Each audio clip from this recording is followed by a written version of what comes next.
রোজা রমজান মাসে সারা দেশে নিরাপত্তা দিচ্ছে হাইওয়ে পুলিশ। এরই মধ্যে মানুষজন ঈদ উপলক্ষে ঢাকা ছাড়ছেন, যার মতো করে বাস কিংবা রেলে ঢাকা ছেড়ে গ্রাম অঞ্চলে চলে যাচ্ছেন। নারীর টানে এবং বাড়ি ফিরছেন মানুষজন। এই সব মানুষজন যারা বাড়ি ফিরছেন তাদের সুবিধা নিচ্ছে আস্থায় থেকে থাকা ডাকাত দল। এসব অন্যায় কাজ থেকে বাঁচতে হাইওয়ে পুলিশ নিরাপত্তা দিচ্ছে সাধারণ মানুষকে। এবার ঢাকা থেকে খুলনার পথে যেতে যাত্রা একটি বাসকে ফিল্ম স্টাইলে অবরুদ্ধ করে এবং বাসে থাকা যাত্রীদের মালামাল লুট করে, কিন্তু লুট করে বের হওয়ার পথে তাদেরকে আটকিয়ে দেয় খুলনা হাইওয়ে পুলিশ। এমন একটি ভিডিও সামাজিক যোগাযোগ মাধ্যমে ছড়িয়ে পড়েছে। ভিডিওতে দেখা যায় একদল ডাকাত ইতিমধ্যে বাসে প্রবেশ করে যাত্রীদের মালামাল লুট করেছে।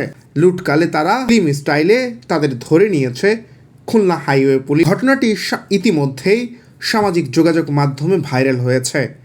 ডাকাতদের ধরার পর তাদের একটি স্থানীয় থানায় সোপর্দ করেছে পুলিশ।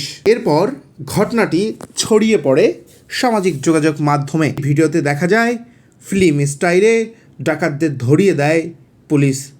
এতে পুলিশের সুনাম ছড়িয়ে পড়েছে সামাজিক যোগাযোগ মাধ্যমগুলোতে। প্রশ্ন উঠেছে পুলিশের ওপর। ছাড়াও বিগত কয়েক বছরের তুলনায় এবছর নিরাপত্তা দিচ্ছে খুব কঠোরভাবে হাইওয়ে পুলিশ থেকে শুরু করে মেট্রোপলিটন পুলিশ এবং থানা জেলা পর্যায়ের পুলিশগণ। উপলক্ষে কয়েকদিন আগেই পুলিশের একজন বড় কর্মকর্তা জানিয়েছে সারা দেশে মানুষদের তারা নিরাপত্তা দিবে।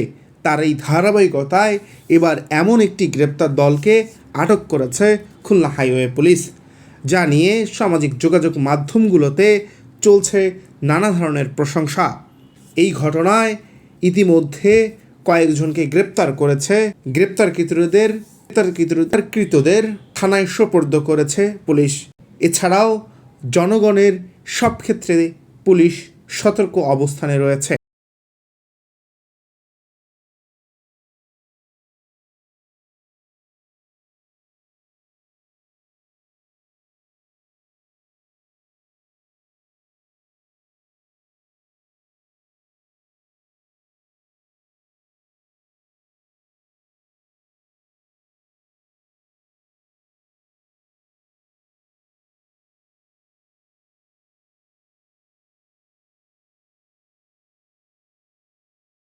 Bangla page, London.